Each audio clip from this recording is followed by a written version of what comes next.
नमस्कार दोस्तों, स्वागत है आप सभी लोगों का आपके अपने प्यारे से यूट्यूब चैनल GSMIQs विद आदर्श में।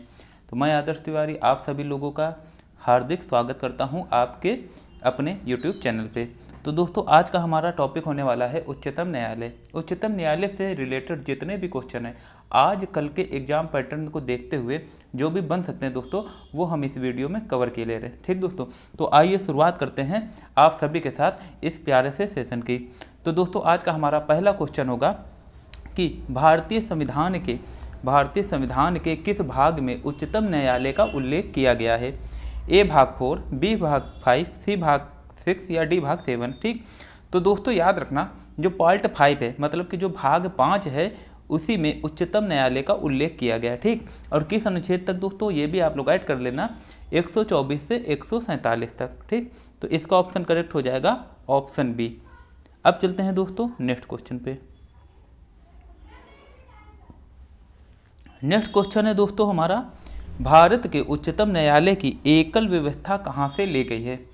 तो दोस्तों, ये जो 1773 का रेगुलेटिंग एक्ट है, इसके तहत कोलकाता में सुप्रीम कोर्ट की स्थापना की गई थी। ठीक, 1773 की। लेकिन याद रखना, अगर पूछ दे कि जो भारत में इस समय सुप्रीम कोर्ट जो कार्य कर रहा है, वर्क कर रहा है, उच्चतम न्यायालय जिसको हम लोग संघीय न्यायालय भी कहते हैं, वो जो है उसकी एकल व्यवस्था 1935 के भारत शासन अधिनियम से ली गई है। तो इसका दोस्तों ऑप्शन करेक्ट हो जाएगा 1935 का भारत शासन अधिनियम, ऑप्शन सी करेक्ट हो जाएगा।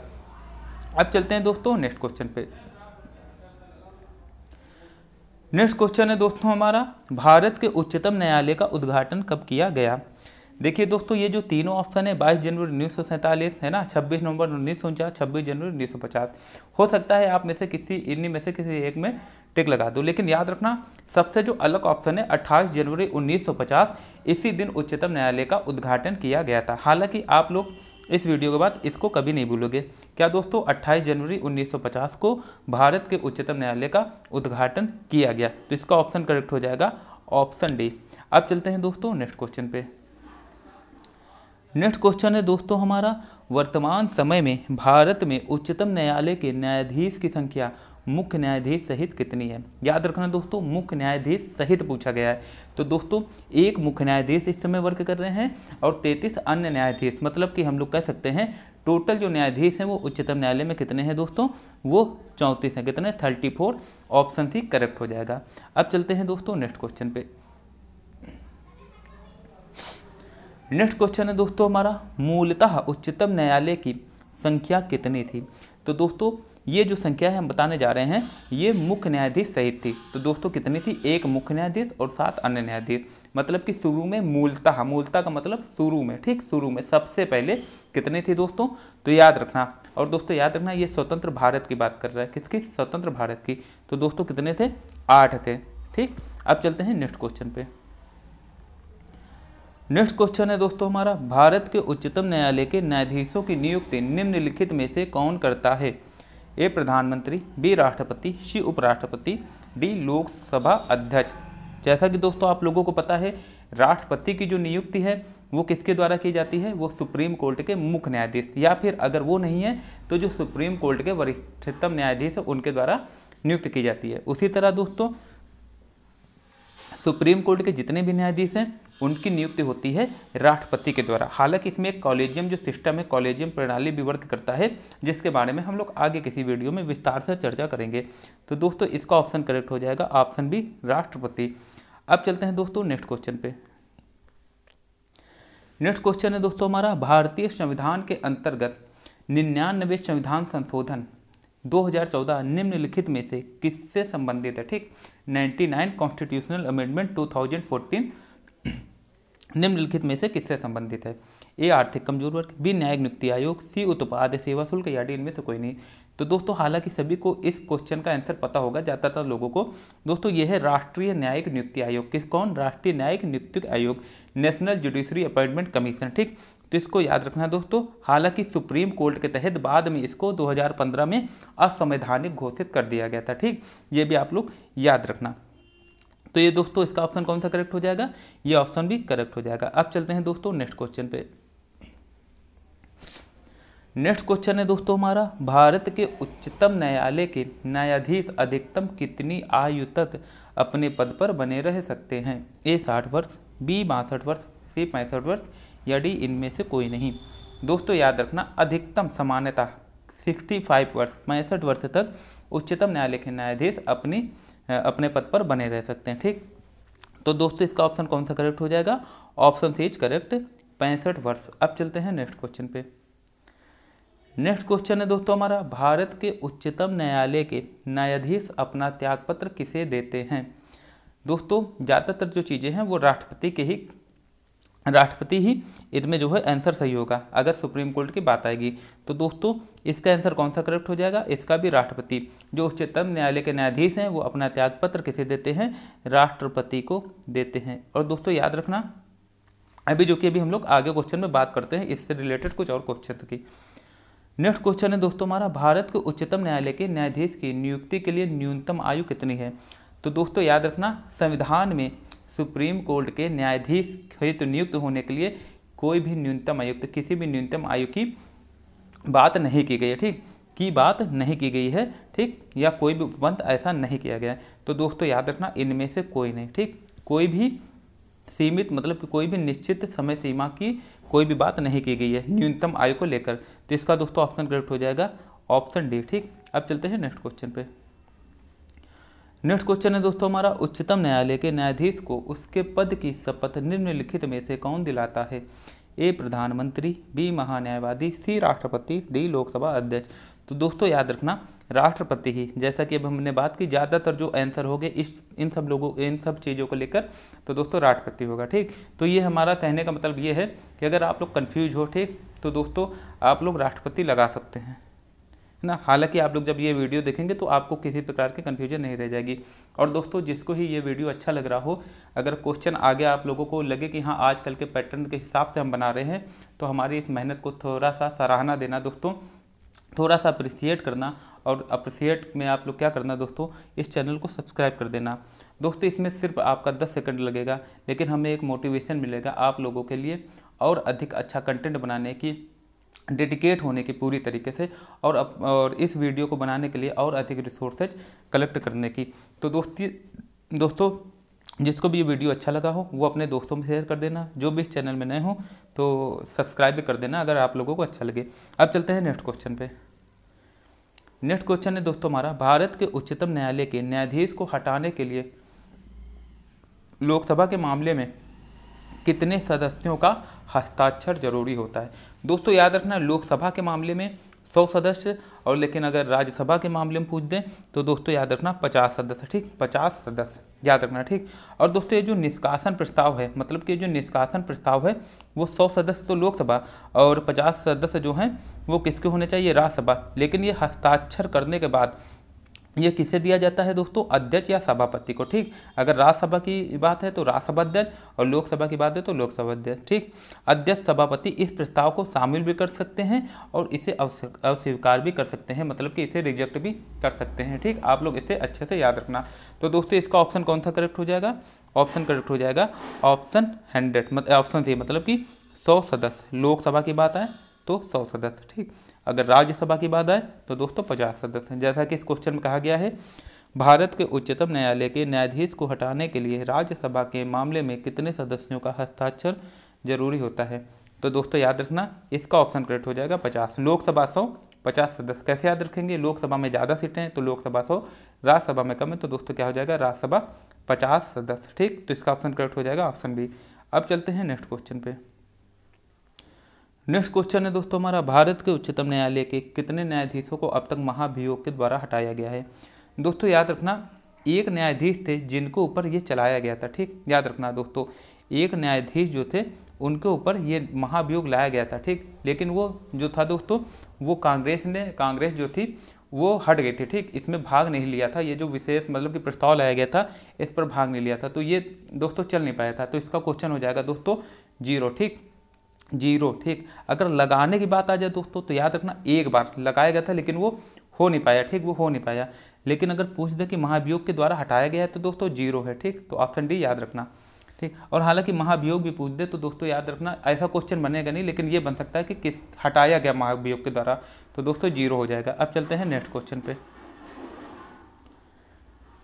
नेक्स्ट क्वेश्चन है दोस्तों हमारा, राष्ट्रपति किसी न्यायाधीश को भारत के उच्चतम न्यायालय का कार्यकारी मुख्य न्यायाधीश कब नियुक्त कर सकता है। ठीक, अस्थायी रूप से मुख्य न्यायाधीश अनुपस्थित हो, मतलब कि जो CJI हैं, चीफ जस्टिस ऑफ इंडिया हैं, अगर वो अस्थायी रूप से अनुपस्थित हो, या मुख्य न्यायाधीश का पद रिक्त हो, या फिर मुख्य न्यायाधीश अपने दायित्वों के निर्वहन में असमर्थ हो, तो दोस्तों ये तीनों ही ऑप्शन करेक्ट हो जाएंगे और इसका ऑप्शन करेक्ट हो जाएगा ऑप्शन डी, मतलब कि उपयुक्त सभी। अब चलते हैं दोस्तों नेक्स्ट क्वेश्चन पे। नेक्स्ट क्वेश्चन है दोस्तों हमारा, भारत के राष्ट्रपति द्वारा उच्चतम न्यायालय के अब तक कितने न्यायाधीश को हटाया जा चुका है। तो दोस्तों याद रखना, राष्ट्रपति तभी हटाएंगे जब उस पर ये प्रक्रिया पूरी हो जाएगी, मतलब जब सारे प्रोसेस, मतलब कि जो भी हमने बात की, लोकसभा हस्ताक्षर 100 लोगों का होना चाहिए लोकसभा से पहले, फिर राज्यसभा से, उसके बाद विशेष बहुमत होना चाहिए। ठीक, उसके बाद फिर दोस्तों राष्ट्रपति तक लाया जाता है। जब ऐसा कोई प्रोसेस हो ही नहीं पाया तो दोस्तों इसका ऑप्शन करेक्ट हो जाएगा ऑप्शन ए, मतलब कि 0, एक भी बार नहीं। ठीक, एक भी बार नहीं। अब चलते हैं नेक्स्ट क्वेश्चन पे।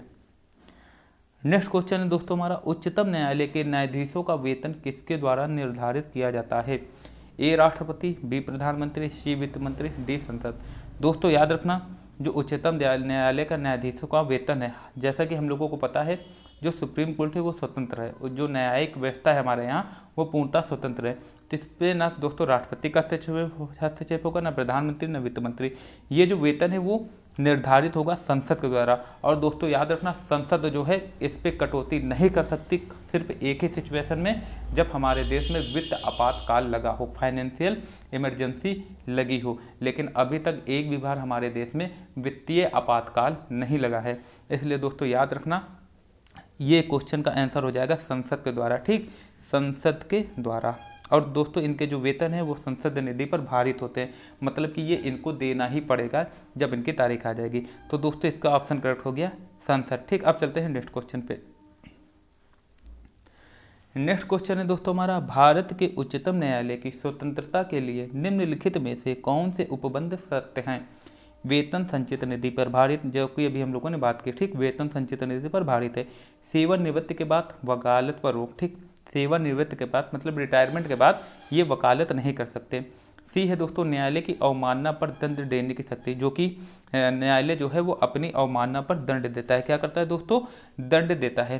तो दोस्तों इसका ऑप्शन कौन सा करेक्ट हो जाएगा दोस्तों, इसका ऑप्शन करेक्ट हो जाएगा उपयुक्त सभी, मतलब ये तीनों जो ताकतें शक्ति हैं वो सुप्रीम कोर्ट के न्यायाधीश में, या कह सकते हैं सुप्रीम कोर्ट में समाहित है। ठीक, सुप्रीम कोर्ट में है। तो दोस्तों इसका ऑप्शन करेक्ट हो जाएगा दोस्तों, क्या हो जाएगा, उपयुक्त सभी। अब चलते हैं नेक्स्ट क्वेश्चन पे। नेक्स्ट क्वेश्चन है दोस्तों हमारा, भारत में अपील का अंतिम न्यायालय निम्नलिखित में से कौन है। जैसा कि दोस्तों हम सभी लोगों को पता होगा, जो हमारे देश में है वो एकीकृत न्यायिक व्यवस्था है। कैसी है, एकीकृत न्यायिक व्यवस्था, मतलब कि जो हमारे यहाँ जो न्यायालय है, न्यायालय सबसे नीचे कौन, सबसे ऊपर कौन है, सुप्रीम कोर्ट, उसके नीचे उच्च न्यायालय, फिर उसके नीचे दोस्तों जितने जिला न्यायालय हैं और जो बाकी सभी न्यायालय हैं वो आ जाते हैं। तो दोस्तों याद रखना, जो उच्चतम न्यायालय का अब जो सबसे ऊंचा होगा वही तो अंतिम न्यायालय होगा। लास्ट में आदमी कहाँ जाएगा, जब उसको लगेगा हमें सही से न्याय नहीं मिला है। तो दोस्तों याद रखना, वो उच्चतम न्यायालय कौन है, उच्चतम न्यायालय। इसका ऑप्शन करेक्ट हो जाएगा ऑप्शन ए। अब चलते हैं नेक्स्ट क्वेश्चन पे। नेक्स्ट क्वेश्चन है दोस्तों हमारा, भारतीय संविधान का गारंटर निम्नलिखित में से कौन है। दोस्तों हम सभी को पता है, ठीक, आप लोगों ने पढ़ा होगा, मूल अधिकार वाला हमारा वीडियो आप लोग देखना, उसमें आप सभी को पता चलेगा। ठीक, और हालांकि काफ़ी लोगों को ये पता होगा, लेकिन जिसे नहीं पता है वो समझ लीजिए।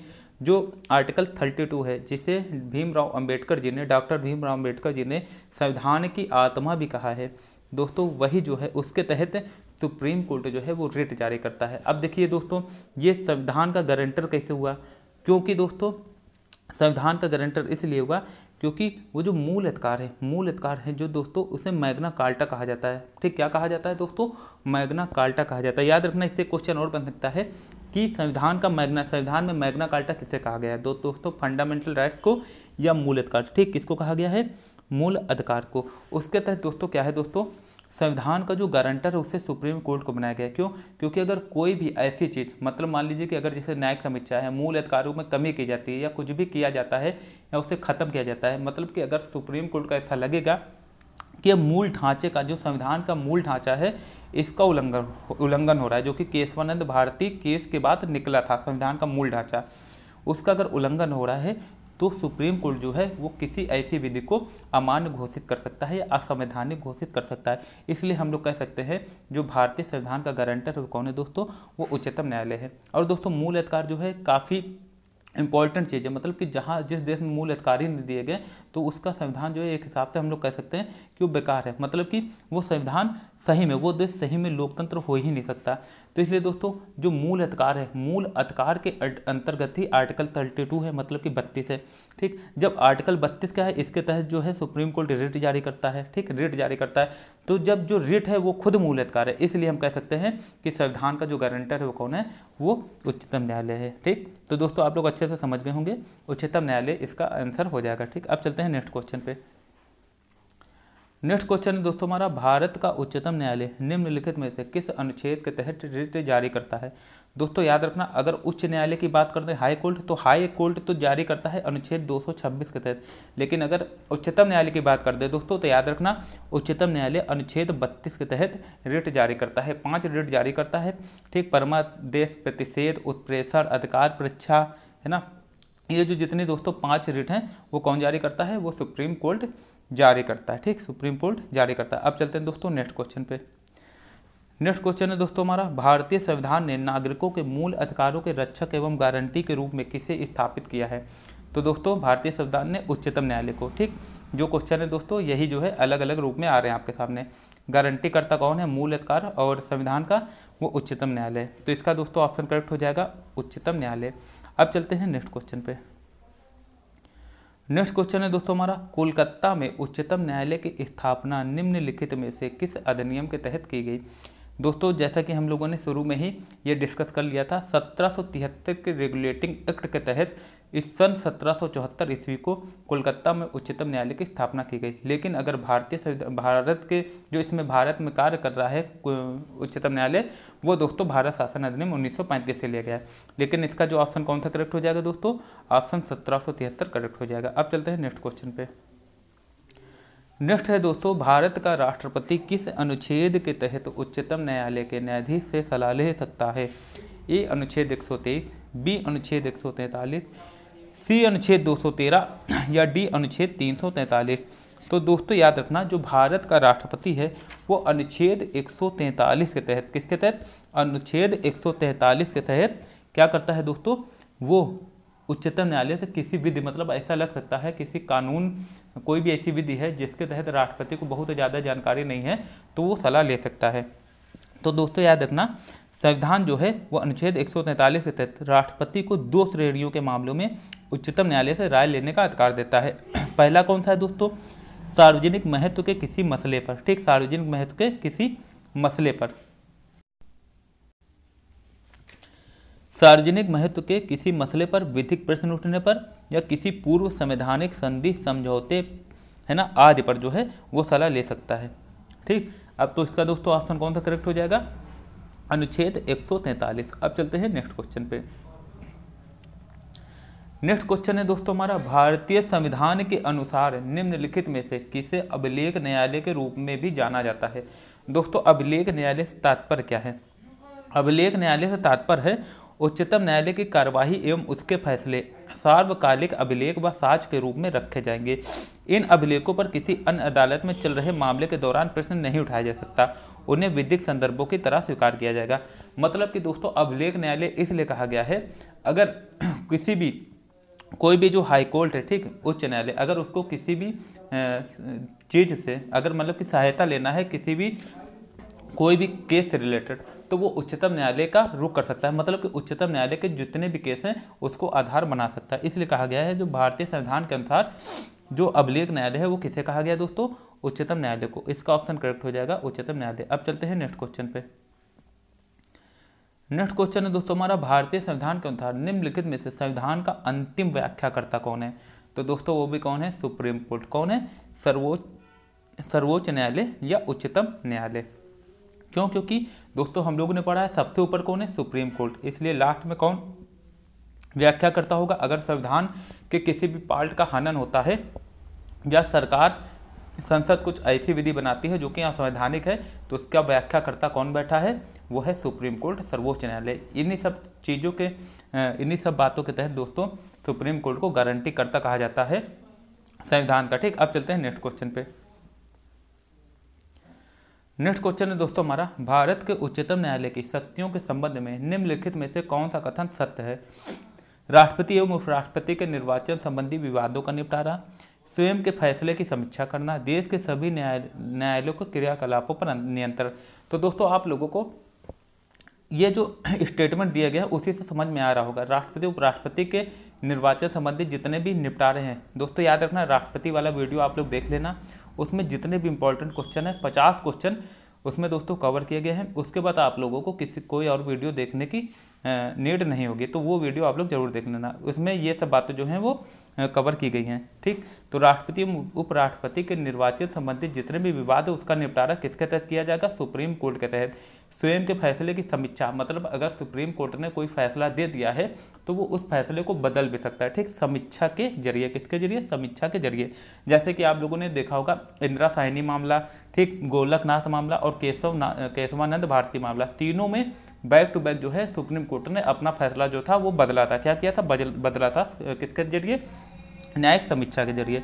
सी है दोस्तों, देश के सभी न्यायालयों के क्रियाकलापों पर नियंत्रण। ठीक, हालांकि क्या दोस्तों आप लोगों को पता है जो सुप्रीम कोर्ट है वो सबसे ऊपर है, मतलब कि सबसे ऊंची है। ठीक, मतलब सभी जो जितने भी न्यायालय हैं वो ऊपर एक ही जगह आकर मिल जाते हैं, कहाँ पर, सुप्रीम कोर्ट के पास। तो इसका ऑप्शन हो जाएगा उपयुक्त सभी। और दोस्तों यहाँ पर एक चीज़ आप लोग और याद रखना, अगर दो केंद्र और राज्यों के बीच अगर कोई विवाद होता है, दो राज्यों के बीच अगर कोई विवाद होता है तो तब भी दोस्तों सुप्रीम कोर्ट के तहत ही उसे निपटाया जाएगा। ठीक, विवाद का निपटारा किया जाएगा। क्यों, क्योंकि दोस्तों एक राज्य का एक, मतलब कि हर राज्य का अलग उच्च न्यायालय होता है। ठीक, तो 2 या 2 से अधिक राज्यों के लिए सुप्रीम कोर्ट को ही आना पड़ेगा। तो अब चलते हैं दोस्तों नेक्स्ट क्वेश्चन पे। नेक्स्ट क्वेश्चन है दोस्तों हमारा, भारतीय संविधान के अनुसार निम्नलिखित में से अनुच्छेद 124 किससे संबंधित है। तो दोस्तों याद रखना, उच्चतम न्यायालय की स्थापना तथा गठन से, किससे संबंधित है, उच्चतम न्यायालय की स्थापना। तो दोस्तों याद रखना, उच्चतम न्यायालय की स्थापना तथा गठन से संबंधित है। इसका ऑप्शन करेक्ट हो जाएगा ऑप्शन है। ठीक, अब चलते हैं दोस्तों नेक्स्ट क्वेश्चन पे। नेक्स्ट क्वेश्चन है दोस्तों हमारा, भारतीय संविधान के अनुसार अनुच्छेद 127 का संबंध निम्नलिखित में से किससे है। ठीक, अनुच्छेद 127 का संबंध ए तथार्थ न्यायाधीशों की नियुक्ति। दोस्तों याद रखना, जो भी इंपॉर्टेंट आर्टिकल है वो हमने उठा लिए। ठीक, तो ये आप लोग अच्छे से अपने माइंड में बिठा लेना। ठीक, याद कर लेना 2 से 3 बार, या इस वीडियो को 3 से 4 बार आप लोग अच्छे से देख लेना। तो दोस्तों इसका क्या हो जाएगा, तदर्थ न्यायाधीशों की नियुक्ति। इसका ऑप्शन करेक्ट हो जाएगा तदर्थ न्यायाधीशों की नियुक्ति। ठीक, अब चलते हैं दोस्तों नेक्स्ट क्वेश्चन पे। नेक्स्ट और लास्ट क्वेश्चन है दोस्तों हमारा, भारतीय संविधान के अनुसार